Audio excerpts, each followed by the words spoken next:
What's up, everybody? Welcome to the Braven Men podcast. This is Buck Grant, and I have something to say. As a child, I lived in my head. I created a fictitious world, and I stayed there. And it was always a world where I was creating characters, creating stories, imagining myself as a bigger, stronger, more powerful version. And I spent a lot of time there to the point where I did not notice what was going on in the world around me.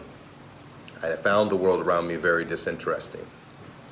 And as I grew up, that same flaw actually became a strength of mine because it allowed me to focus on building a future and creating a future for myself rather than living and dwelling in the past. And I find that most people, including myself on very bad days, will dwell in the stories of our past. Well, I'm here to tell you that the past is not a place, so don't go there. It is a fictitious world, just like the imagination.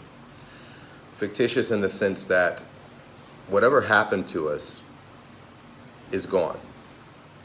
What's left is the lingering of the mind, continually spinning that story over and over again, constantly recreating it to reaffirm some identity that is attached to a past story. And so no wonder many of us don't reach our goals. We don't reach them because you can't possibly create a future if your mind and your energy is stuck in a former version of yourself. And we've all done it.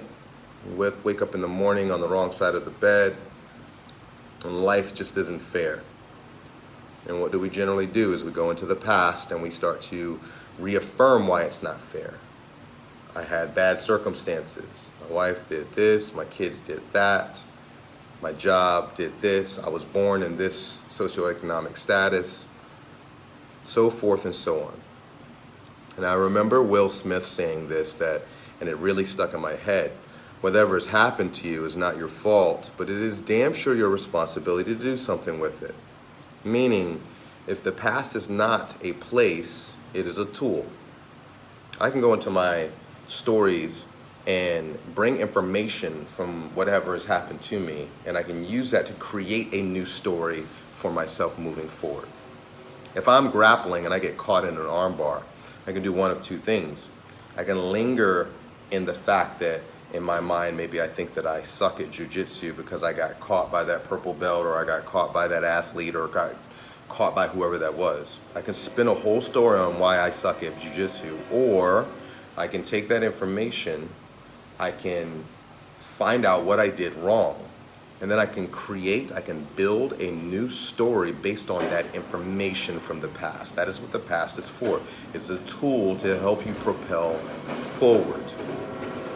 But if you linger in it, if your identity is stuck in whatever you did or whatever was done to you, then you will never move forward. And I'm here to validate what you may or may be feeling about that. It is not easy. It is not easy to let go of our past because our brain is designed to go there. Our brain is designed to go into the past, take that information and project it into the future because it makes us feel safe. Why?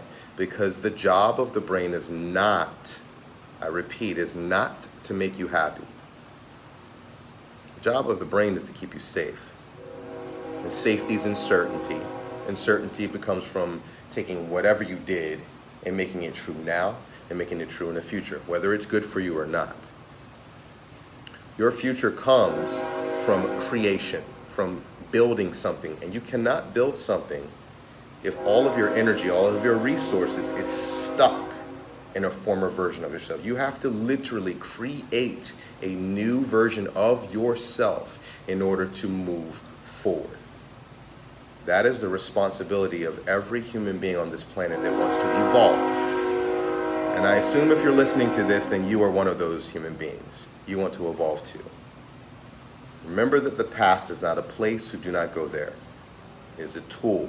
It is information. It is a place in your mind that you can go to gain some knowledge, which can come into wisdom, which will eventually propel you forward. This is Buck Grant, always reminding you to be brave to be bold, and to always choose courage.